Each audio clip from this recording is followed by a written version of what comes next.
নমস্কার। শোনা যাচ্ছে? হ্যালো, আপনারা কি আমার কথা শুনতে পাচ্ছেন?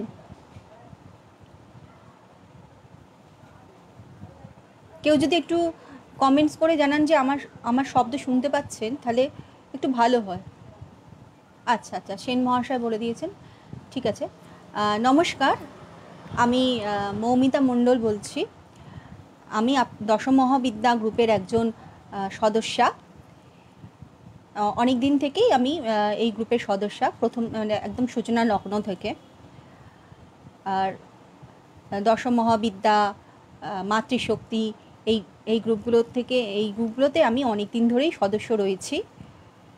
সেই সুবাদেই আমার আলাপ অ্যাডমিন সেন মহাশয়, রুদ্রপ্রসন্ন সেনের সাথে, এবং সৌপর্ণ দত্ত আর অন্যান্য অ্যাডমিন এবং মডারেটরদের সাথে। হ্যাঁ, মিতাদি, হ্যাঁ হ্যালো, শুনতে পাচ্ছি, দেখতে পাচ্ছি তুমি এসছো। প্রীতম এসছে, জয়েন করেছে। শিবেন্দু নাগ, আচ্ছা, সেন মহাশয়, সৌপর্ণ জয়েন করেছে, আমি দেখতে পাচ্ছি। আচ্ছা, দশম মহাবিদ্যার গ্রুপের প্রত্যেক অ্যাডমিনকে, মডারেটরকে এবং সকল সদস্যকে আমার শুভেচ্ছা এবং আগাম পুজোর জন্য শুভকামনা জানিয়ে আমি আজকের লাইভ অনুষ্ঠানটি শুরু করছি। আমার আসন্ন বই নবরূপে সতীপীঠ নিয়ে। হ্যাঁ, সুলগ্না চ্যাটার্জি, আমি বুঝতে পেরেছি তুমি রয়েছো সঙ্গে, থ্যাংক ইউ। আমার আসন্ন বই নবরূপে সতীপীঠ নিয়েই আজকে এই লাইভ অনুষ্ঠানটি আমি আলোচনা করছি আপনাদের সাথে বইটা সম্পর্কে। মহালয়ার দিন 6 অক্টোবর এই নবরূপে সতীপীঠ বইটি প্রকাশিত হচ্ছে বিন্দু বিসর্গ পাবলিশার্সের প্রকাশনায়, কলকাতার একটি স্বনামধন্য পাবলিশার্স। আর 7 তারিখ থেকে আপনারা বইটা মার্কেটে পেয়ে যাবেন। বইটা ইতিমধ্যে আপনারা এখানে অনেক বিজ্ঞাপন দেখেছেন, বইটির প্রচ্ছদও দেখতে পেয়েছেন। প্রচ্ছদটি বানিয়েছেন অভিজিৎ বসাক বলে আমার একজন পরিচিত, খুবই সুন্দর একটা প্রচ্ছদ বানিয়েছে এবং অনেকেরই এই প্রচ্ছদটা খুবই পছন্দ হয়েছে। অনেকেই দেখছি লাইক করেছেন, কমেন্টস করেছেন প্রচ্ছদটা নিয়ে।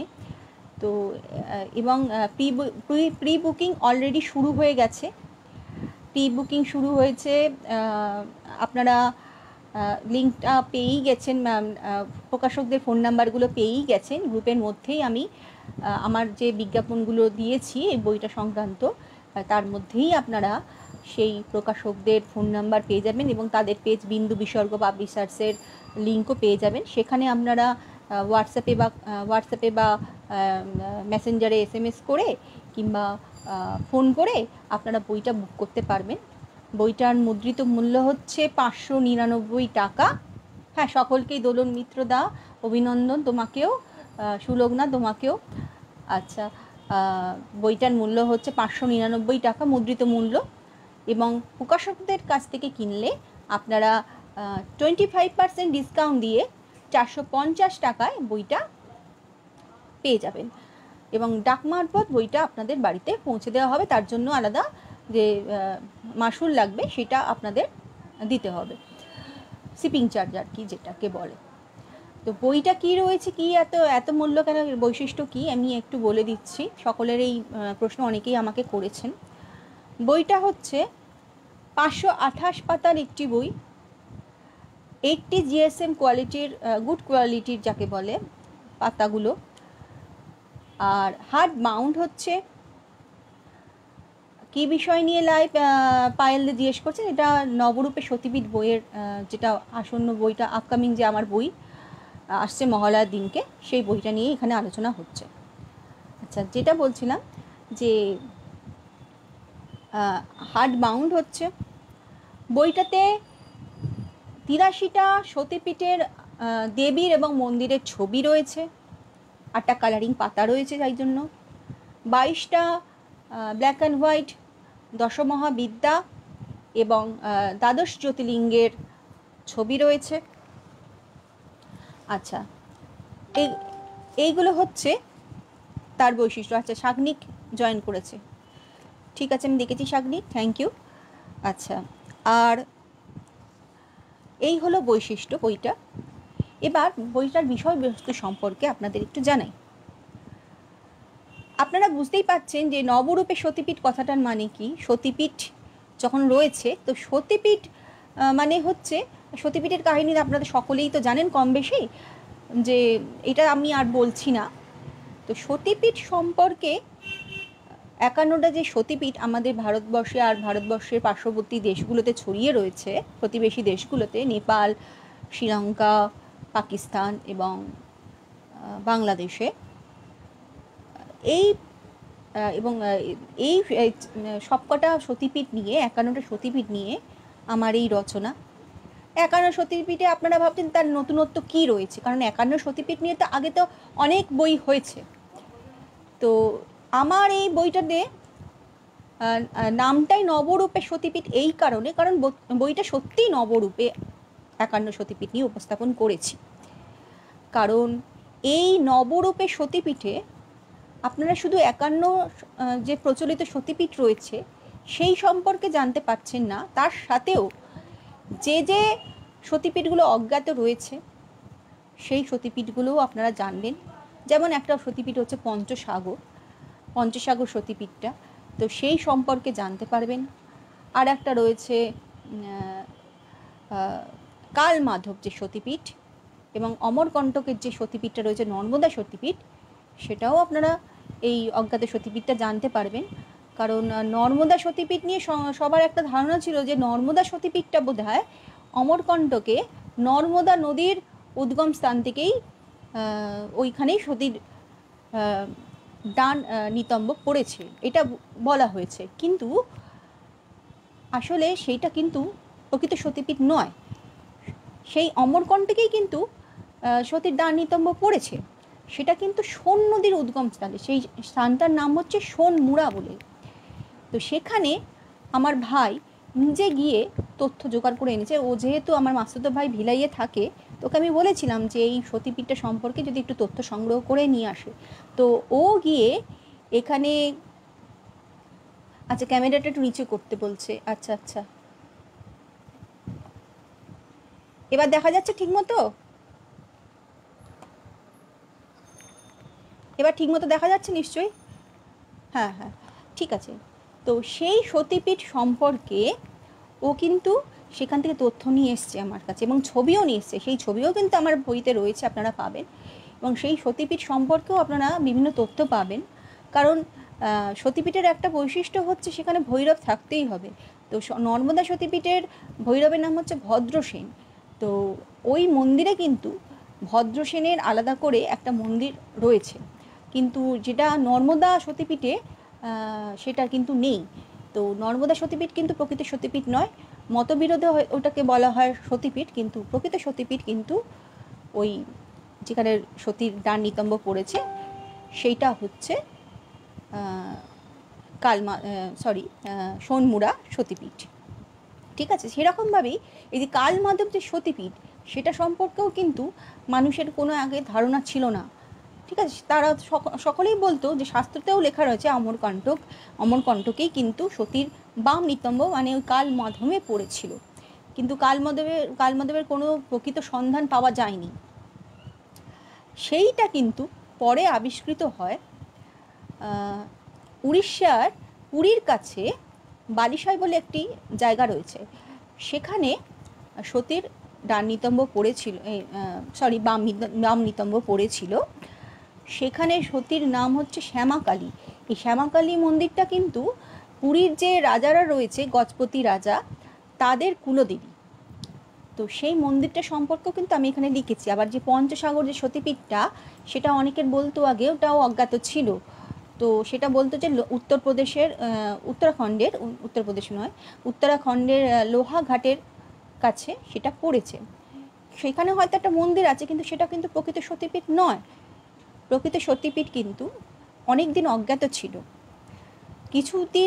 কিছু বছর আগে সেই সতীপীঠটা লোকের গোচরে আসে। সেই সতীপীঠটা হচ্ছে পঞ্চসাগর সতীপীঠ, হলো উড়িষ্যার শিমলিপাল জঙ্গলের মধ্যে দেবকুণ্ড বলে একটা জলপ্রপাত আছে, সেই জলপ্রপাতের ধারে দেবী অম্বিকার একটা মন্দির রয়েছে, পাহাড়ের ঠিক জলপ্রপাতের ঠিক ওপরে। হ্যাঁ, প্রায় 200খানা সিঁড়ি বেয়ে ওইখানে যেতে হয়। ওই মন্দিরটাতে আমি নিজে গেছি এবং সেখান থেকে পুরোহিতের কাছ থেকে আমি সকল তথ্য সংগ্রহ করেছি এবং সেই নিয়েই কিন্তু আমি এই পঞ্চসাগর সতীপীঠটা আমি লিখেছি। তো সেই আমার বইতে কিন্তু এই পঞ্চসাগর সতীপীঠটা যখন আপনারা পড়বেন তখন বুঝতে পারবেন যে এটাই হচ্ছে সেই যেটা অজ্ঞাত ছিল এতদিন, সেই পঞ্চসাগর সতীপীঠ দেবী বারাহী এখানেই রয়েছেন। অর্থাৎ এখানে দেবীর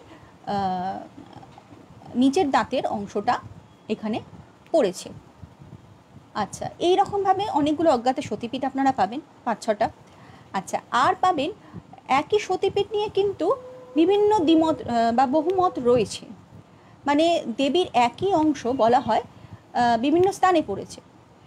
ধরুন আপনারা সকলেই জানেন হয়তো আমাদের কাছাকাছি সতীপীঠ বীরভূমের লাভপুর ফুল্লরা দেবীর কথা বলছি।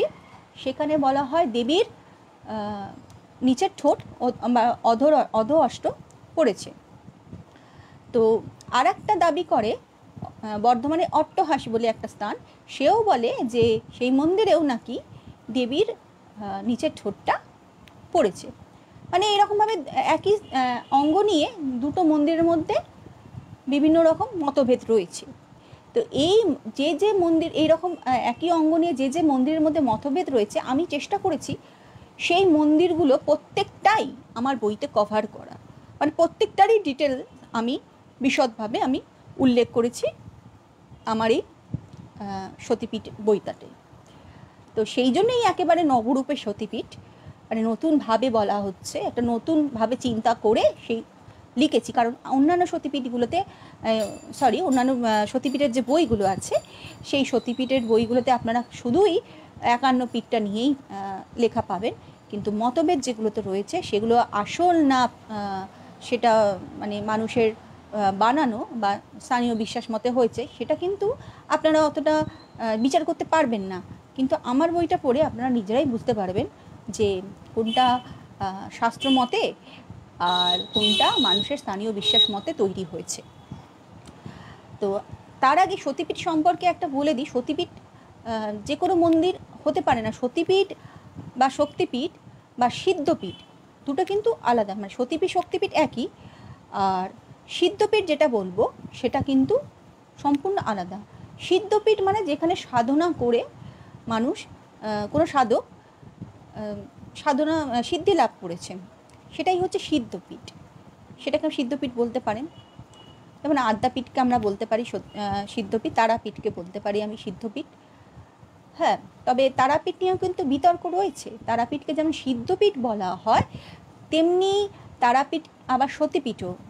কারণ অনেকে মানবেন না এই কথাটা আমার, কিন্তু আমি শাস্ত্রতে পেয়েছি, মানে শিবচরিত মতে এবং চীনাচার সারতন্ত্রে, হ্যাঁ, এই তারাপীঠকে কিন্তু সতীপীঠ বলা হয়েছে। সেখানে বলা হয়েছে দেবীর তৃতীয় নয়নের তারারন্ধ্র এই তারাপীঠে পড়েছে। বশিষ্ঠ মুনি সেখানে এসে সাধনা সিদ্ধি লাভ করেছিলেন। ঠিক আছে, তো সেই জন্য এটা একটি সিদ্ধপীঠ, আর তেমনি কিন্তু সতীপীঠও বটে। এটা নিয়ে কিন্তু আমি জানি যে অনেক বিতর্ক হবে আমার বইটা নিয়ে, এই তারাপীঠের কথা নিয়ে, কিন্তু তার সপক্ষেও যুক্তি আমি দিয়েছি কেন এটা সতীপীঠ। সেই কাহিনীও কিন্তু আপনারা আমার বইতে পাবেন। আচ্ছা, সতীপীঠের যেটা বৈশিষ্ট্য বলছিলাম, সতীপীঠ হচ্ছে সেই সব স্থান যেখানে 5টা বৈশিষ্ট্য রয়েছে। যেমন সতীপীঠ মানে সতীর, দেবী সতীর যে বিষ্ণু যে চক্রের আঘাতে দেবী সতীর যে অঙ্গগুলো ছিন্ন ভিন্ন করে দিয়েছিলেন, তো তার যে অংশগুলো পৃথিবীর যে স্থানে পড়েছিল সেগুলো প্রস্তরীভূত হয়ে একটা সতীপীঠ গড়ে উঠেছে সেই অঙ্গগুলো স্থানে। তো সতীপীঠে কিন্তু দেবীর একটা প্রস্তরীভূত অঙ্গশিলা থাকবে, এটা দেবীর প্রতিরূপ। আর থাকবে ভৈরব, অবশ্যই ভৈরব থাকবে, কারণ ভৈরব হচ্ছেন সতীপীঠের রক্ষক। তিনি দেবীকে ওখানে সতীপীঠকে রক্ষা করেন। ঠিক আছে। আর আর থাকছে একটা উত্তরবাহিনী নদী থাকবে সতীপীঠের, অর্থাৎ দেবীর অঙ্গ যেখানে পড়েছে তার উত্তর দিকে একটা নদী প্রবাহিত হয়। আচ্ছা, আর আর আছে আর থাকতে হবে একটা শ্মশান। অবশ্যই শ্মশান কিন্তু সতীপীঠের একটা বৈশিষ্ট্য, আশেপাশে একটা শ্মশান থাকতেই হবে। আর থাকছে অনুপমদা জয়েন করেছেন, খুব ভালো। অনুপমদার কথাও আমি একটু পরে বলছি। আর আর আর আর একটা বৈশিষ্ট্য হচ্ছে ঊষর ভূমি বা লাল মৃত্তিকার ক্ষেত্র, একটা মাঠ বা ক্ষেত্র এরকম লাল মৃত্তিকার মতো এরকম একটা থাকতেই হবে। আচ্ছা, আর একটা হচ্ছে কুণ্ড, যে কোনো একটা কুণ্ড থাকতে হবে, কুণ্ড বা পুকুর। এই হচ্ছে সতীপীঠের বৈশিষ্ট্য, এগুলো রয়েছে। তা আমি কিন্তু প্রত্যেকটা বৈশিষ্ট্য অনুযায়ী আমি সতীপীঠগুলোকে ব্যাখ্যাও করে দিয়েছি যে কেন এগুলো সতীপীঠ। প্রত্যেকটা পীঠের মধ্যেই কিন্তু আপনারা সেগুলো পাবেন। আর কি কি পাচ্ছেন? সতীপীঠ সম্পর্কে তো জানতে পাচ্ছেন, দেবীর ভৈরব সম্পর্কে জানছেন, দেবীর নাম জানছেন, এবং পীঠ নির্ণয়তন্ত্র, তন্ত্রচূড়ামণি ইত্যাদি তন্ত্রশাস্ত্র মতে যে দেবীর যে পীঠ নিয়ে যে স্তোত্রগুলো আছে সেগুলো কিন্তু আমি উল্লেখ করেছি। অন্নদামঙ্গল কাব্যে রায়গুণাকর ভারতচন্দ্র, কবি রায়গুণাকর ভারতচন্দ্র যে সতীপীঠ নিয়ে যে কবিতাগুলো লিখেছিলেন সেগুলোও কিন্তু আপনারা এই বইটার মধ্যে পাবেন। মানে একটা সাহিত্য রসও কিন্তু আপনারা এই বইটার মধ্যে পাবেন। এছাড়া সতীপীঠের মাহাত্ম্য পাবেন, মানে স্থান মাহাত্ম্য পাবেন, মানে স্থানটি কিসের জন্য বিখ্যাত, এই স্থানটা সতীপীঠ কেন, এই স্থান জুড়ে কোনো পৌরাণিক কাহিনী, কোনো ঐতিহাসিক কাহিনী, কোনো ভৌগোলিক কোনো বৈশিষ্ট্য, তারপরে কোনো অলৌকিক কাহিনী, সেগুলো দেবীর মাহাত্ম্যের সাথে জড়িত সব কিছুই আপনারা এর সাথে পাবেন। আচ্ছা, আর মন্দির দেবীর রূপ ভেদগুলোও পাবেন, এখানে রূপ বৈশিষ্ট্যগুলোও পাবেন, হ্যাঁ, এবং তার ব্যাখ্যাগুলো পাবেন, দেবীর অলৌকিক কাহিনীগুলো পাবেন। আচ্ছা, আর হচ্ছে পূজা এবং উৎসব, মন্দিরগুলো জুড়ে যে পূজা এবং উৎসবগুলো হয় সারা বছর, সেই পূজা উৎসবের আপনারা বিবরণ ওখানে পাবেন। কখন পূজা হয়, কীরমভাবে পূজা হয়, কখন ভোগ বিতরণ হয়, মন্দির দর্শনের সময় মন্দির কখন খোলে বন্ধ হয়, এগুলো। তাছাড়া কি কি ধ্যানে দেবীর কোন কোন ধ্যানে পূজা হয়, কোন কোন স্তোত্রে পূজা হয়। আচ্ছা, বছরে বিভিন্ন সময় কি কি পূজা হয় সেগুলোও আপনারা জানতে পারবেন। যেমন আমি ক্ষীরগ্রামের কথা বলছি। ক্ষীরগ্রামে কিন্তু দেবী থাকেন একটি মন্দিরে, একটি জলের মধ্যে সারা বছর থাকেন, আর যুগাদ্দা দেবী। তো দেবীকে বছরে 6 দিন মাত্র জল থেকে তুলে এনে পাশেই একটা মন্দির আছে সেখানে পূজা করা হয়। সেই মন্দিরে একটা দেবী প্রতিরূপও আছে। যাই হোক, তো দেবী সারা বছর জলে থাকেন, বছরে 6 দিন কিন্তু দেবীকে তোলা হয়, বৈশাখ জ্যৈষ্ঠ মাসে একটা বিজয়া দশমীর দিনকে। আর আষাঢ়ের নবমীর দিন, সেই দিনকে দেবীকে তুলে আনা হয় জল থেকে। তো সেই দেবীর সেই পূজার যে রীতিনীতিগুলো রয়েছে সেইগুলোও কিন্তু আপনারা এই বইটাতে পাবেন। আর মন্দিরে অসংখ্য ওই ক্ষীরগ্রাম মন্দিরে প্রচুর উৎসব হয়, যেমন নিশিডম্বল, ডোমচুড়ারি, তারপর আরও নানা রকম উৎসবগুলো রয়েছে। তো সেই রকম উৎসব কিন্তু আপনারা এই নবরূপে সতীপীঠ বইটাতে আপনারা কিন্তু পাবেন। মহীশূরে দশেরা উৎসব জানতে পারবেন। দশেরা উৎসব তো আপনারা শুধু জানেন, কিন্তু দশেরা উৎসবে কি কি আচরণ হয়, হ্যাঁ, সেই সময় কি কি পালন করা হয় সবই কিন্তু আপনারা ওখানে জানতে পারবেন। জ্বালা দেবীর মন্দিরের কথা জানতে পারবেন, সেখানে কি কি উৎসব হয়, মানে তারপরে দক্ষিণের যে সুচিন্দ্রা মন্দির, কন্যাকুমারী মন্দির, সেখানে যে দেবীকে রথে করে সুচিন্দ্রা মন্দিরে রথে করে ঘোরানো হয় নবমীর সময়, হ্যাঁ, এই সমস্ত নানা রকম মানে প্রতিটা উৎসব আমি চেষ্টা করেছি পুঙ্খানুপুঙ্খভাবে তুলে ধরার। আচ্ছা, একজন প্রশ্ন করছেন বইটি মার্কেটে কবে থেকে পাওয়া যাবে দিদি? শ্রেয়া হালদার প্রশ্ন করছেন। ঠিক আছে, আমি বলছি। বইটা আপনারা নিশ্চয়ই দেখেছেন যে আমি বারবারই এই গ্রুপে অ্যাডভার্টাইজ করেছি যে বইটা মার্কেটে আসছে 7 তারিখ থেকে। 6 তারিখে প্রকাশিত হচ্ছে মহালয়ার দিনকে, আর 7 তারিখ থেকে মার্কেটে পাওয়া যাচ্ছে। বইটা ইতিমধ্যে প্রি বুকিং শুরু হয়ে গেছে। প্রি বুকিং আপনারা প্রকাশকের নাম্বারগুলো আমি দিয়ে দিয়েছি, বিন্দু বিসর্গ পাবলিকেশন। এই প্রকাশকের নাম্বারগুলো কিন্তু আমি ওই আমার যে পোস্টগুলো দেওয়া হয়েছে এই গ্রুপে বই সংক্রান্ত, তার মধ্যেই কিন্তু প্রত্যেকের দুজন প্রকাশক মানে দুজন ওনার আছে, বিন্দু বিসর্গ পাবলিশার্সের দুজন ওনার আছেন, প্রসেনজিৎ চক্রবর্তী এবং অভিষেক চ্যাটার্জি। তাদের দুজনেরই ফোন নাম্বার কিন্তু এখানে দেওয়া আছে। আপনারা তাদেরকে ফোন করে অনলাইন মারফত পেমেন্ট করতে পারেন, কিংবা ক্যাশ অন ডেলিভারি শুধুই কলকাতা, হাওড়া, হুগলি এবং উত্তর 24 পরগনা, দক্ষিণ 24 পরগনা এই জেলাগুলোতে রয়েছে। তবে সব স্থানে নয়, কিছু কিছু স্থানে রয়েছে। সেগুলো আপনারা ওনাদের সাথে কথা বলে কিন্তু যোগাযোগ করে নেবেন। হ্যাঁ, তো সেইভাবে কালেক্ট করতে পারবেন বইটা। কিভাবে ওনারা তো বলছেন গুগল পে ওনাদের রয়েছে, ফোনপে, পেটিএম আর ব্যাঙ্ক অ্যাকাউন্টের মাধ্যমে ওনারা ব্যবস্থা করে দিতে পারবেন। হ্যাঁ, আর কুরিয়ার মারফত বইটা ওনারা পাঠিয়ে দেবেন। এমনি বইটার মূল্য 600 টাকা, মানে 599 টাকা। আর ওনারা 25% ডিসকাউন্টে 450 টাকা আপনাকে বইটা পাঠিয়ে দেবেন, এবং সঙ্গে শিপিং চার্জ যা লাগবে সেটা আপনাকে দিতে হবে। আচ্ছা, আর একটা বলছি, একজন কোশ্চেন করছেন মিষ্টু দত্ত, ম্যাডাম আমি কি বাড়িতে ঠাকুর ঘরে মা কালী ছোট মূর্তি আর গোপালের মূর্তি রাখতে পারবো? প্লিজ একটু বলুন। শুনুন, আপনি যে কোনো ঠাকুরের ফটোই একসাথে রাখতে পারবেন, এতে কোনো সমস্যা নেই। কারণ ঠাকুর একজনই, তার রূপ কিন্তু আলাদা, বিভিন্ন রকম, অনেক রূপ। তো ভক্তি ভরে আপনি যাকেই রাখুন না কেন, পুজো যদি ভক্তি ভরে করেন, তার কাছে আপনার প্রার্থনা নিশ্চয়ই পৌঁছাবে। অতএব নিঃসংকোচে মা কালীর সাথে অবশ্যই গোপালের মূর্তি রাখতে পারেন, এতে কোনো বাধা নেই। আমার নিজের ঘরেও আমি নিজের পুজো করি, মা কালীর সাথে গোপালও রয়েছেন, শিবও রয়েছেন। কোনো অসুবিধা হওয়ার কথা নয়। আচ্ছা, এবার প্রাসঙ্গিক যে কথাটা আমি বলছিলাম সেটা বলি। আচ্ছা, আমার বইতে আমি বললাম কি কি পাচ্ছেন।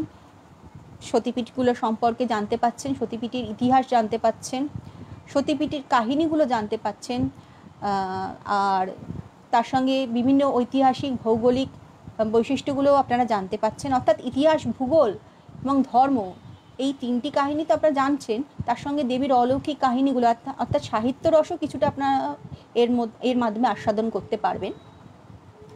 আচ্ছা, মানে গল্পও পাচ্ছেন। আচ্ছা, আর বললাম সেখানকার পূজা উৎসবগুলো আপনারা জানতে পাচ্ছেন, মন্দির দর্শনের সময়, ভোগ বিতরণের সময় এগুলোও জানতে পাচ্ছেন। এবার সেখানে কিভাবে পৌঁছাবেন সেগুলোও কিন্তু আমি উল্লেখ করে দিয়েছি। যেমন সড়ক পথে, কলকাতা থেকে সড়ক পথে, রেলপথে, বিমান পথে, 3 পথেই যে সেই স্থানে কিভাবে পৌঁছাবেন সেগুলোও কিন্তু আমি সরলভাবে উল্লেখ করে দিয়েছি, যাতে আপনাদের সেখানে পৌঁছাতে কোনো অসুবিধা না হয়। আচ্ছা, আর দেবীর বর্ণনা তো আমি দিয়েইছি, দেবীর প্রতিটা রূপের বর্ণনা দিয়েছি, দশমহাবিদ্যা থেকে শুরু করে প্রতিটা সতীপীঠের দেবীর বর্ণনা আমি দিয়েছি। আপনারা দেবী মানে দেবী সম্পর্কিত বই তো, তাই দেবী সম্পর্কে সব রকম তথ্যই আপনারা পাবেন। দেবী ভাগবত পুরাণের যে পৌরাণিক কাহিনীগুলো রয়েছে সেগুলোও কিন্তু এখানে পাবেন। মহিষাসুর বধ থেকে শুরু করে, শুম্ভ নিশুম্ভকে হত্যা থেকে শুরু করে, অরুণাসুর বধ, ভণ্ডাসুর বধ, দেবী ষোড়শীর কাহিনী, কামাক্ষার কাহিনী, এগুলোও কিন্তু পাবেন। কোচের রাজারা যেমন কামাখ্যা মন্দির প্রতিষ্ঠা সংস্কার করেছিল, তো কেনই বা কোচ রাজারা আজ পর্যন্ত কামাখ্যা মন্দিরে যেতে পারে না, এদিকে সংস্কার করেছিল তারা এক সময়, কিন্তু আজ কিন্তু তারা কেউ, তাদের পরিবারের কেউই সেই কামাখ্যা মন্দিরে যেতে পারে না। কেন পারে না সেসব কাহিনীও কিন্তু আমি আমার বইতে দিয়েছি। বা কামাখ্যা মায়েরই একটা অভিশাপ ছিল তাদের উপর, সেই জন্য তারা কিন্তু কেউ সেখানে যেতে পারে না। কিন্তু কেন, সে কিসের কারণে সে অভিশাপটা হয়েছিল সেটাও কিন্তু আমি এই বইতে উল্লেখ করেছি। মানে এইরকমভাবে এক একটা পীর জুড়ে নানা রকম দেবীর যে কাহিনীগুলো, মাহাত্ম্যগুলো আছে, মহিমা আছে, সেগুলো কিন্তু আমি যথাসাধ্য চেষ্টা করেছি আপনাদের কাছে উপস্থাপন করা সহজ এবং সরল ভাষায়।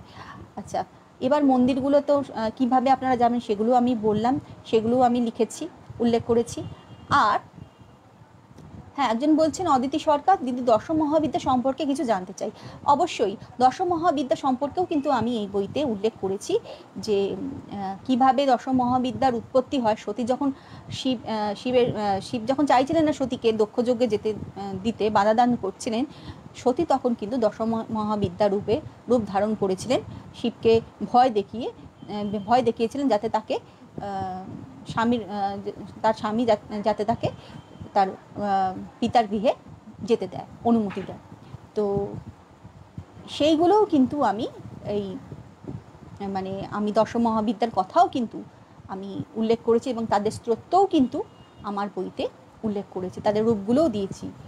তো এটাও কিন্তু আপনারা পাবেন দশম মহাবিদ্যার কথা। আচ্ছা, এবার যে বইটার কথা বলছিলাম, যেটা আপনারা কিভাবে যাবেন সেই পথ নির্দেশ তো আমি দিয়েইছি, তার সাথে আমি যাতে ভ্রমণপ্রিয় মানুষগুলোর এই বইটা ভালো লাগে। তো আমি নিজেও ভ্রমণপ্রেমী একজন মানুষ, তো ভ্রমণ করতে খুবই ভালো লাগে।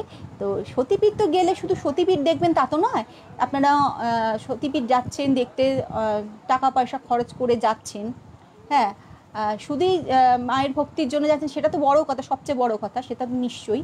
কারণ সতীপীঠ যদি ভ্রমণ করেন, সতীপীঠে যান, সেখানে একটা আলাদা মাহাত্ম্য এবং সেই মন্দিরে গেলে দেবীর একটা আলাদা আশীর্বাদ আপনারা পাবেন, সেই দিব্য অনুভূতি আপনারা লাভ করবেন, দেবীর সান্নিধ্য আপনারা পাবেন, পুণ্যার্জন করবেন, সেটা তো সবচেয়ে বড় কথা। এবং তার সাথেও আনুষঙ্গিকভাবে ওইখানে ওই স্থান জুড়ে কী কী দর্শনীয় স্থান রয়েছে কাছাকাছি, যেমন ধরুন প্রাকৃতিক সৌন্দর্য, প্রাকৃতিক ঝর্ণা, পাহাড়, হ্যাঁ, তারপরে কোনো মন্দির কিংবা কোনো অ্যামিউজমেন্ট পার্ক, বিভিন্ন রকমভাবে মানে কাছাকাছি দর্শনীয় বিভিন্ন স্থান কিন্তু আমি এই বইটাতে উল্লেখ করে দিয়েছি। এর ফলে আপনাদের খুব সুবিধা হবে যে সতীপীঠকে ঘিরে আপনারা আরও অনেকগুলো স্থান এর সাথে দেখতে পাবেন। এবং কোথায় থাকবেন সেইগুলোও কিন্তু এই বইটাতে আমি কিছু কিছু উল্লেখ করে দিয়েছি। বিশেষ করে সরকারি স্থানগুলো আমি উল্লেখ করেছি, কারণ বেসরকারি ব্যাপারগুলো আমি এখানে উল্লেখ করিনি, হোটেলগুলো, সেটা একটা ব্যবসায়িক স্বার্থে ব্যবহৃত হবে বলে সেই জন্য আমি উল্লেখ করিনি। যেহেতু এটা মায়ের বই, তা মায়ের মহিমা প্রচারের বই, তো সেই জন্য আমি চেষ্টা করেছি বইটা যতটা সম্ভব পরিচ্ছন্ন, পরিষ্কার, পবিত্র রাখার। তো সেই কারণে আমি শুধুই সরকারি যে স্থানগুলো রয়েছে সেগুলোর উল্লেখ করেছি। মানে মন্দিরের সরকারি বললে ভুল হবে, মানে মন্দিরের যে থাকার জায়গা, মন্দিরের যে ধর্মশালাগুলো রয়েছে মন্দির কর্তৃপক্ষের, তো সেই স্থানগুলোর কিন্তু আমি আপনাদের সামনে উপস্থাপন করার চেষ্টা করেছি বইটার মাধ্যমে। তো সেগুলোও আপনারা দেখতে পাবেন। আচ্ছা, আর এই হলো বইটার কথা। এইভাবে মানে আপনারা এই একটা বইয়ের মাধ্যমেই যারা গল্প পড়তে ভালোবাসেন তারা গল্পও পড়বেন, যারা ভূগোল, ইতিহাস, এগুলো, দর্শন, এগুলো ভালোবাসেন তারা সেগুলোও পাবেন, ধর্ম ভালোবাসেন যারা তারাও ধর্মের কথাও পাবেন, হ্যাঁ, আর যারা ঘুরতে ভালোবাসেন, ভ্রমণ করতে ভালোবাসেন, সেই ভ্রমণপ্রেমী মানুষরাও ভ্রমণের আস্বাদ পাবেন। এখনকার দিনে আমি যেটা জানি যে এই পুরানো সংস্কৃতিগুলো, পুরানো ধর্মের যে ঐতিহ্যগুলো, সনাতন ভারত যে সনাতন ধর্মে, হিন্দু ধর্মের যে দেশ, তো সেই সনাতন ধর্মের যে সংস্কারগুলো এগুলো হারাতে চলেছে। তো এগুলো পুনরুদ্ধারের জন্যই কিন্তু এই বইগুলো, এই পুরাণ সংক্রান্ত বই, এই ধর্ম সংক্রান্ত বইগুলো কিন্তু পাঠকদের কাছে, নতুন যে প্রজন্মের পাঠক তাদেরও কিন্তু পড়া উচিত। শুধুই যে ভূতের গল্প, তারপর থ্রিলার, অ্যাডভেঞ্চারের গল্প পড়ব, এই রকম গল্প পড়লেই যে বুদ্ধিসত্তার বিকাশ হবে তা তো নয়। তো মাঝে মাঝে নিজের দেশকে জানতে হবে, নিজের দেশের ধর্মকে জানতে হবে। তো এই যে প্রাচীনকালে মুনি ঋষিরা লিখে দিয়ে গেছেন, যে শাস্ত্রগুলো লিখে গেছেন, তা তো সমাজের উন্নয়নের জন্যই তো কিছু ভেবেই লিখে গেছেন। তো সেই জন্যই প্রাচীনকালে ভারতের গৌরব চারিদিকে ছড়িয়ে পড়েছিল। তো সেই প্রাচীন গৌরব ভারত যে জগৎ সভায় শ্রেষ্ঠ আসন নিয়েছিল, তো সেই ভারতীয় সংস্কার, ধর্ম, তাদের মানে কি বলবো, মানে শাস্ত্রসম্মত যে বিষয়গুলো রয়েছে, তো সেই বিষয়গুলো কিন্তু হিন্দু ধর্ম সম্পর্কে সেই সংস্কারগুলো কিন্তু আপনারা এই বইটার মাধ্যমে জানতে পারবেন, পাঠকরা জানতে পারবেন, নতুন প্রজন্মের পাঠকরা জানতে পারবেন, তাদের জানাটাও উচিত। আচ্ছা, আর ধর্ম সংক্রান্ত বই বলেই কিন্তু অনেকে আবার ভাববেন যে এই বইটাতে হয়তো অনেক জটিল জটিল ভাষায় লেখা রয়েছে, কঠিন ভাষায় লেখা রয়েছে, কিন্তু সেটা কিন্তু আমি করিনি। আমি চেষ্টা করেছি সকল পাঠকের জন্য এই বইটাকে তৈরি করার, কারণ যাতে সহজ সরলভাবে বইটার বিষয় সকলের কাছে পৌঁছে যায়, সেইভাবেই আমি বইটাকে লিখেছি, যাতে খুব সরল ভাষায়, মানে যেন গল্পের আকারে পড়ছেন এরকমভাবেই আমি কিন্তু বইটাকে লিখেছি, যাতে মন্ত্রের জটিলতা অতটা আপনাদের ভারাক্রান্ত না করে, বা ভাষার জটিলতা আপনাদের ভারাক্রান্ত না করে, যাতে আমরা সহজ সরলভাবে বিষয়ের আপনারা বুঝতে পারেন, সেটাই আমি চেষ্টা করেছি এই বইটাতে লেখার। আচ্ছা, আর এই হলো বইটা নিয়ে আমার যাবতীয় সব যা বলার বললাম। এবার তথ্যসূত্র কিভাবে আমি পেয়েছি সেটা আমি বলছি। সতীপীঠ যখন, তাহলে আপনারা নিশ্চয়ই বুঝতে পারছেন এগুলো তো আমি নিজের মন থেকে বানাতে পারবো না, তাই জন্য আমি এগুলো তথ্য সংগ্রহ করেছি, তথ্য সংগ্রহ করেই অবশ্যই লিখেছি, এবং তথ্য সংগ্রহ করতে যদি কিছু ভুল ত্রুটিও হয়ে থাকে তো আপনাদের কাছে আমি ক্ষমা চেয়ে নিচ্ছি, কিন্তু আমি যথাসাধ্য চেষ্টা করেছি সঠিক তথ্য দান করার এই বইটিতে। এই তথ্যদানটা কিভাবে করেছি আমি প্রথমেই বলে নিই। আমি ছোটোবেলা থেকেই কিন্তু মা দুর্গার ভক্ত, আর আমার একটা আধ্যাত্মিক জগৎ সম্পর্কে একটা উৎসাহ বরাবরই ছিল। ছোটোবেলা থেকেই সতী কাহিনী আমি পড়ে এসেছি বিভিন্ন বই থেকে, তারপরে সিরিয়াল, তারপরে নানা রকম সিনেমা, তারপর গুরুজনদের মুখেও শুনেছি এই কাহিনী। তো তখন থেকে আমার ভালো লাগতো, কোথাও একটা মনের মধ্যে এই সতী কাহিনী আমার লুকিয়ে ছিল, মানে মনের মধ্যে ছিল, খুব ভালো লাগতো বলে যে মনের মধ্যে রয়ে গিয়েছিল, মনের মণিকোঠায় কোথাও একটা প্রচ্ছন্নভাবে ছিল সেই সতী কাহিনীটা। তারপর তো শিক্ষা জীবন শেষ হলো, তারপর আমি কর্মজীবনে প্রবেশ করলাম, আমি একজন শিক্ষিকা, তারপর সংসার জীবনেও প্রবেশ করলাম। তো তখন এবার যেহেতু আগের বছরে একটা অতিমারি সারা জগৎকে একদম ব্যতিব্যস্ত করে ফেললো, তো স্কুল টুল সব বন্ধ, অনলাইন ক্লাস করাচ্ছিলাম। এরপর বেশ যে কর্মমুখর জীবনটা আমি বিদ্যালয়ে কাটাতাম সেটা তো পুরোপুরি পাচ্ছিলাম না। তো সে কারণে আমার মনের মধ্যে একটা কোথাও মানে একটা হতাশা আসে যে কিছু একটা করছি না, একটা কিছু করতে হবে, এরকম একটা ধ্যান ধারণা আসে আমার মনে। তো তখন আমি বিভিন্ন ফেসবুক গ্রুপে জয়েন করি। তো সেই সূত্রেই আমি মাতৃশক্তি গ্রুপ এবং দশম মহাবিদ্যা গ্রুপ, জয়মা বড়মা সন্ধ্যাদীপ গ্রুপ, দেবী দর্শন, বাংলাদেশের দেবী দর্শন গ্রুপ, এই গ্রুপগুলোতে আমি জয়েন করি। সেই সূত্রে আমার তখন আমি দেখি এই গ্রুপগুলোর মাধ্যমে যে মানুষ দেবীর মাহাত্ম্য কী সুন্দরভাবে প্রচার করছে, কত সুন্দর সুন্দর ছবি দেয়, দেবী সম্পর্কে কত রকমের পোস্ট করে। তো তাদের মধ্যে দেখছি সতী কাহিনী নিয়ে কিন্তু মানুষের উন্মাদনা, উৎসাহর অন্ত নেই। মানে তখন আমার মনে হলো যে প্রত্যেকটা সতীপীঠে কিন্তু অল্প অল্প করে কাহিনী দেওয়া রয়েছে, অল্প অল্প তথ্য দেওয়া আছে, তো সেইগুলো তথ্যগুলো কিন্তু পুরোপুরি দেওয়া নেই। তো আমি ভাবলাম যে আমার সেই সুপ্ত বাসনাটা আমার জেগে উঠলো যে আমি যদি এই সকল তথ্য সংগ্রহ করে একটা বইয়ের আকারে সবার কাছে উপস্থাপন করি, তাহলে মানুষের তো উপকার হবে, মায়ের মহিমাও প্রচার হবে, এবং আমার একটা আলাদা মানে ভক্ত হিসাবে আমার একটা আলাদা প্রাপ্তি হবে, আলাদা আনন্দ প্রাপ্তি হবে। তো সেই কারণেই আমি ভাবলাম যে আমি বইটা এরম সতীপীঠ নিয়ে একটা বই লিখব।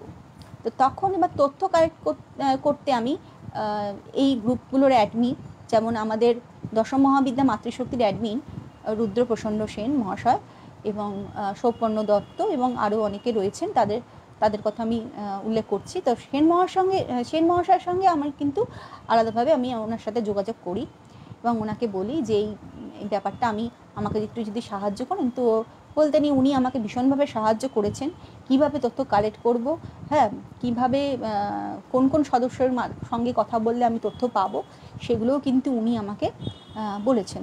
তো সেই কারণে আমি উনি তো নিজেই একজন ভালো লেখক, উনিও নিজে খুব ভালো লেখেন, আপনারা নিশ্চয়ই জানেন। তো ওনারও লেখা থেকে আমি কিছু তথ্য জোগাড় করেছি, যেমন কালীঘাটের কথাটাই বলছি, রত্নাবলীর কথা বলেছে, উনি নিজেও ছবি দিয়েছেন, এমনকি কালমাধব যে সতীপীঠটার কথা বললাম বালিশাই, সেই সতীপীঠের ছবিও কিন্তু উনি আমাকে দিয়েছেন। আচ্ছা, আর উনি আলাপ করিয়ে দেন আমার সঙ্গে অনুপম চক্রবর্তী মহাশয়ের সাথে। তো অনুপম চক্রবর্তী মহাশয় উনিও একজন তীর্থ পরিব্রাজক। উনি নিজে অনেক মন্দির, ভারতবর্ষের অনেক মন্দির দর্শন করে এসেছেন, তো অনেক সতীপীঠ উনি দর্শন করে এসেছেন। তো আমি সেন মহাশয় ওনার নম্বর দেন আমাকে, তো আমি ওনার সঙ্গে ফোনের মাধ্যমে যোগাযোগ করি। তো উনি আমাকে কিন্তু ভীষণভাবে সাহায্য করেছেন, মানে যখনই আমি কোনো সতীপীঠ নিয়ে লিখতাম আমি ওনাকে ফোন করে বলতাম, দাদা আপনি এই সতীপীঠটা ঘুরেছেন? তো উনি বলতেন যে যেগুলোতে উনি ঘুরে এসছেন প্রতিটা সতীপীঠ সম্পর্কে উনি যা যা জানেন, ওনার বাস্তব অভিজ্ঞতা কী, যে তথ্য উনি জানেন, হ্যাঁ, সেই সকল তথ্য কিন্তু উনি আমাকে মানে নির্দ্বিধায় দান করেছে, মানে সহায়তা করেছে। এত মানে বইটা লিখতে ওনার অনেক অনেক অবদান রয়েছে, অনেক সাহায্য করেছেন উনি আমাকে, এই জন্য ওনার কাছে আমি সত্যিই কৃতজ্ঞ। আচ্ছা, আর উনি আলাপ করিয়ে দেন আমার সঙ্গে গৌতম বিশ্বাস মহাশয়ের সাথে। আপনারা জানেন প্রসিদ্ধ লেখক গৌতম বিশ্বাস মহাশয়, ওনার এই দেবী সম্পর্কে অনেক বই আপনারা পড়েছেন, ভ্রমণ সংক্রান্ত অনেক বই আপনারা পড়েছেন। সাপ্তাহিক বর্তমানে উনি নিয়মিত লেখেন। ওনার শক্তিপীঠ, উপপীঠ পরিক্রমা, দেবীচণ্ডীর মাহাত্ম্য, এই বইগুলো কিন্তু আমাকে খুব সাহায্য করেছে, এবং ওনার সাথে আমি ফোনের মাধ্যমে অনেক তথ্য সংগ্রহ করেছি। স্যার আমাকে ভীষণভাবে সাহায্য করেছেন, এবং কিভাবে বইটা লিখলে ভালো হবে সেই সমস্ত সকল মানে ধ্যান ধারণা আমাকে কিন্তু উনি দিয়েছেন। তো এই জন্য ওনার কাছেও আমি খুবই কৃতজ্ঞ। আচ্ছা, আর এইরকমই আমার সঙ্গে আলাপ হয় দেবী দর্শন, বাংলাদেশের দেবী দর্শন গ্রুপের অ্যাডমিনদের সাথে। তো ওরাও কিন্তু বাংলাদেশের সতীপীঠ সম্পর্কে আমাকে অনেক সাহায্য করেছেন। দেবজিৎ আর দিব্য সাহা এরা খুব আমাকে সাহায্য করেছেন। আচ্ছা, বাংলাদেশের এই তথ্য বলতে গেলে আমি একজনের নাম আমি অবশ্যই উল্লেখ করব, সে হচ্ছে প্রীতম চক্রবর্তী। তো তার সাথে কিভাবে আলাপ হলো এটা একটু আমি বলবো। এই ঘটনাটা ঠিক অলৌকিকই বলতে পারেন, কারণ দেবীর কথা লিখছি তো, তিনি তার যে কৃপা ছাড়া এই লেখা আমার পক্ষে সম্ভব হচ্ছিল না। আমি ভাবতেই পারছিলাম না কোথা থেকে, আমি ভাবছিলাম পারবো না, কিন্তু সেই তথ্যগুলো আমি মানে যখনই ফেসবুক খুলছি বা ওয়েবসাইট দেখছি বা ইউটিউব দেখছি, তখনই যেন অবাক কাণ্ড, সেই তথ্যগুলো আমি যেটা চাইছি সেটাই যেন হাতের কাছে পেয়ে যাচ্ছি। মানে আমি ভাবতেই পারছি না, মানে এটা একটা মায়ের একটা অলৌকিক কৃপা, মানে মায়ের একটা মহিমা। এই মায়ের আশীর্বাদ ছাড়া এটা সম্ভব হয় না। তো এই জন্য মাকে, তো মায়ের বই, তো মায়েরই গুণগান আমি করবই। তো মাকে এর জন্য আমি মায়ের চরণে, সেই চরণে শত কোটি প্রণাম আমি জানাই। তো সেই বাংলাদেশের ঘটনাটা আমি কথা বলছি। আমার সব কটা পীঠ লেখা হয়ে গেছে, কিন্তু 51 নম্বর পীঠটা যেটা হচ্ছে বগুড়া সতীপীঠ। তো বগুড়া সতীপীঠের বাংলাদেশের বগুড়া সতীপীঠের সব কথা আমি লিখেছি, কিন্তু মন্দির দর্শনের সময়টা আমি কোথাও পাচ্ছি না, কোনো ভিডিওতেও পাচ্ছি না, কোনো বইতেও পাচ্ছি না, হ্যাঁ, কোনো গ্রুপে, কোনো ফেসবুক গ্রুপে বা ফেসবুক পেজে কোথাও পাচ্ছি না। হ্যাঁ, আর একটা কথা, কালীকথা ফেসবুক পেজ, সেটাও কিন্তু আমাকে লিখতে খুব সাহায্য করেছে, তাদের অ্যাডমিনও আমাকে খুব সাহায্য করেছে। আচ্ছা, যেটা বলছিলাম, তো তখন আমি ওই বগুড়ার যে মন্দির আছে, বাংলাদেশের বগুড়া অপর্ণা সতীপীঠ, অপর্ণা মা রয়েছেন। তো সেই সতীপীঠের আমি কোনো মন্দিরের টাইম পাচ্ছিলাম না। তো তখন এবার আমার মনটা খুব হতাশ হয়ে যায় যে এই লেখাটা যদি সম্পূর্ণ না হয় তাহলে আমার বইটা একটা অসম্পূর্ণ থেকে যাচ্ছে। কারণ নিজে থেকে তো তথ্য আমি দিতে পারবো না, নিজে বানিয়েও একটা সময় লিখতে পারবো না, সেটা করলেও কিন্তু খুব খারাপই লাগবে, নিজেকেই ছোট মনে হবে যে আমি পাঠকদেরকে বা মায়ের কাছে অপরাধী হয়ে থাকবো। তো এরকমই আমার মনে হয়েছিল। তো তখন খুব হতাশ হতে, সেদিনকে কেঁদেও ফেলেছিলাম রাত্রিরে। তো কাঁদতেই ঘুমিয়ে পড়েছিলাম।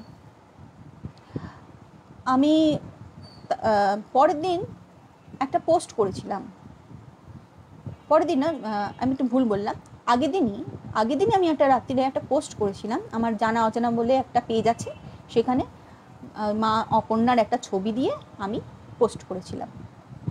তো সেই পোস্টটা করার পর তো সেদিনটা তো গেল, ওই কাঁদতে কাঁদতেই চলে গেল আমার দিনটা। পরের দিন যখন ফেসবুক খুললাম, তখন দেখি সেই পেজে ওই ছবিটাতে একজন কমেন্ট করেছে, প্রীতম চক্রবর্তী বলে একজন কমেন্ট করেছে যে বাংলাদেশের সতীপীঠ দেখে আমার খুব ভালো লাগলো।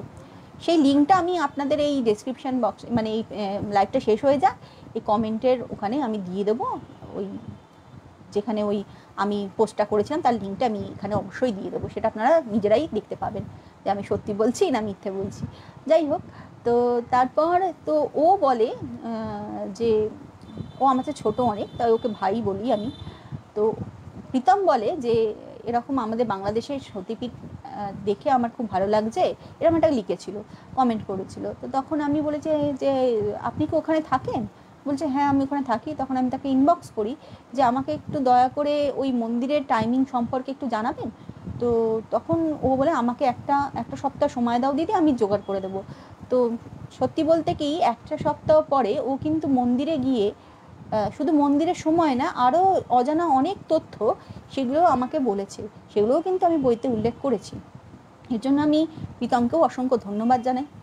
এছাড়া দুটো ইউটিউব চ্যানেল আছে, ঈশ্বর প্রসঙ্গে শাগ্নি ভট্টাচার্যর চ্যানেল, আর থ্রি বেঞ্চেস শিবেন্দু নাগের চ্যানেল। তো এই চ্যানেলের যে ওনাররা, তারাও কিন্তু তাদেরও অনেক ভিডিও দেখেছি আমি এই সতীপীঠ লিখতে, সেই ভিডিওগুলোও আমাকে সাহায্য করেছে এবং ওনাদের ব্যবহারও খুবই ভালো, এবং ওনাদের কাছ থেকেও আমি তথ্য সংগ্রহ করেছি ফোনের মাধ্যমে। এবার এগুলো তো ফোনের মাধ্যমে হলো, বা যারা আমার যে চেনা পরিচিত আছে তাদেরকেও আমি কন্ট্যাক্ট করে যারা সতীপীঠগুলো ঘুরে এসছে তাদের থেকেও আমি তথ্য নিয়েছি। যেমন আমি বললাম অমরকণ্টকে আমার ভাই থাকে, আমি নিজেই তাকে বলেছি তুই যখন ঘুরতে যাচ্ছিস অমরকণ্ট, তাহলে আমাকে কিন্তু এই তথ্যগুলো এনে দিবি, তো কিন্তু সেগুলো নিয়ে এসছে। এছাড়া আমি নিজেও কিন্তু অনেক সতীপীঠে আমি গেছি, সেগুলোও কিন্তু সেখান থেকে যতটা পারি তথ্য পেয়েছি, সেইগুলো কিন্তু আমি এই বইটাতে উল্লেখ করেছি। এবার বলি আমার প্রকাশকের কথা।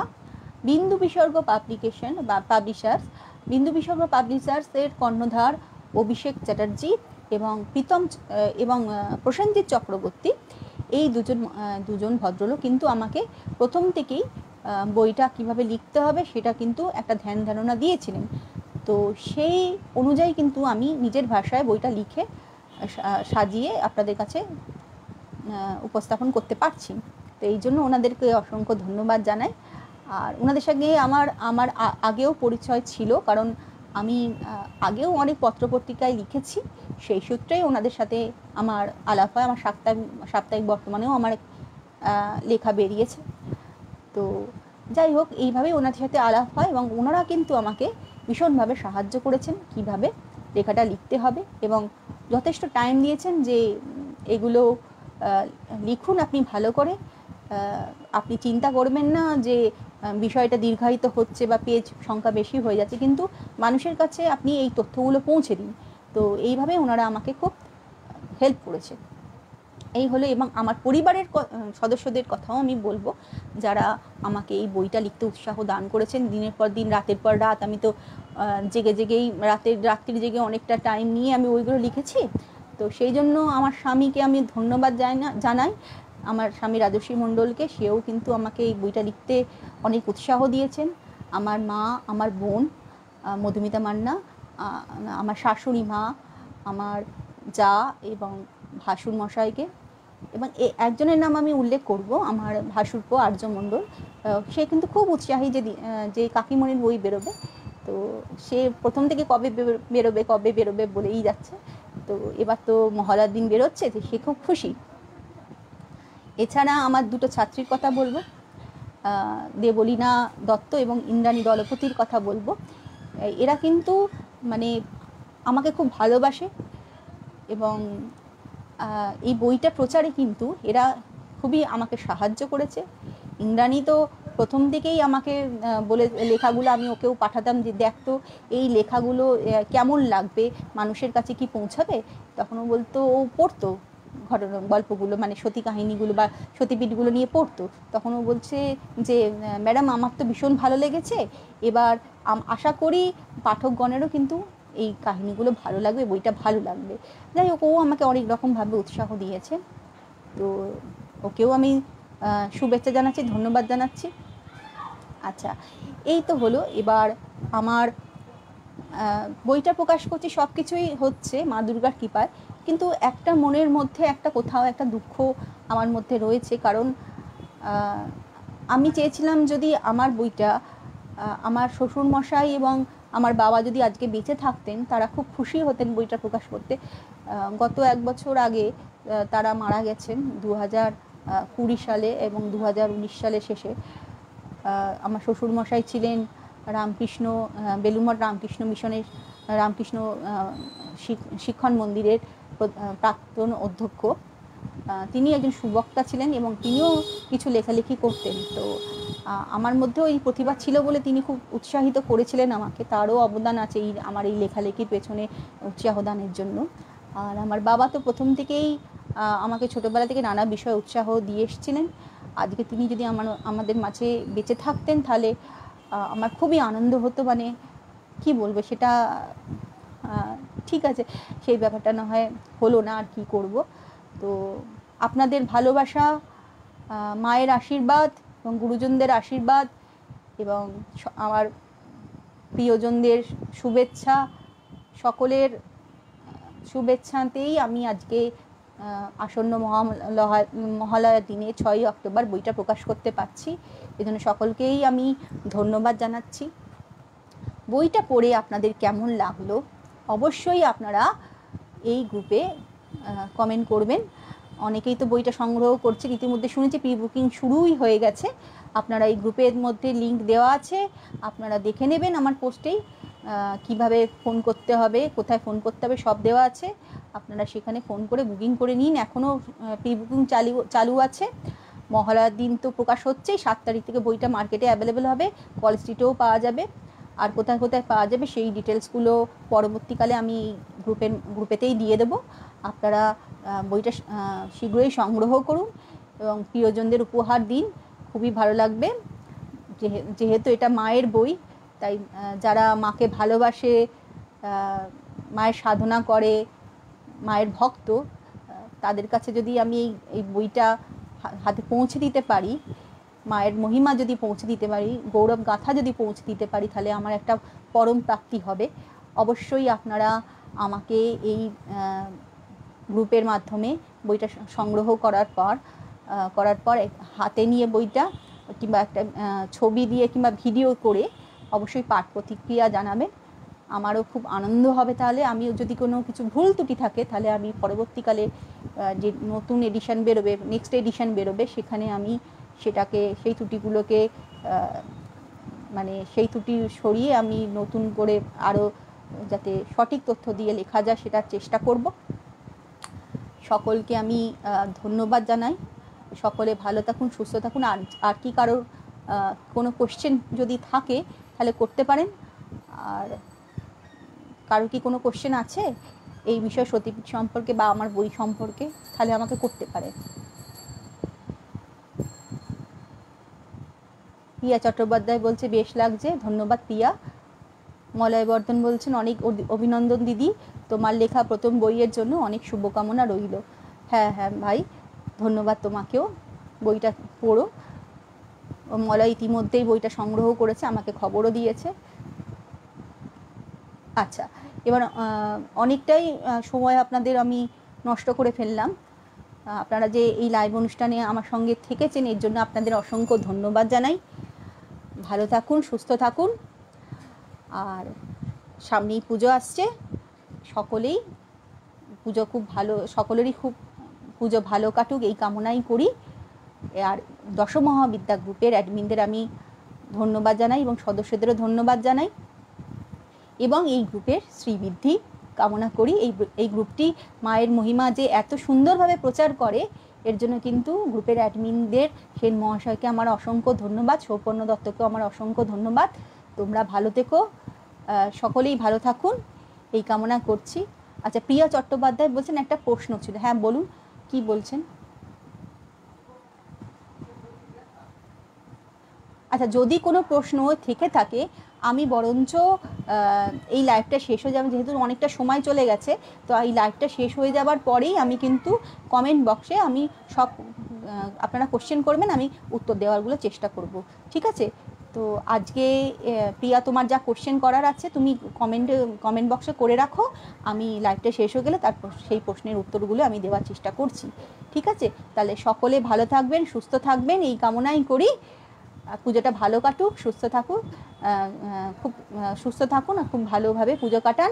আর একটা কথা বলি, অবশ্যই পুজোতে যাবেন মাস্ক পরে, মানে পুজো দেখতে, ঠাকুর দেখতে যাবেন অবশ্যই মাস্ক পরে যাবেন, দূরত্ব বজায় রাখবেন, সেই পুরনো কথাই আবার বলছি, কিন্তু কিছু তো করার নেই, নিজেকে এবং নিজের পরিবারের অন্যান্যদেরও সুস্থ রাখতে হবে, এর জন্যই তো এই নিরাপত্তা, তাই সেই নিরাপত্তা মেনে চলবেন, ভালোভাবে পুজো কাটান এই কামনা করি। ভালো থাকুন, সুস্থ থাকুন, ধন্যবাদ, নমস্কার।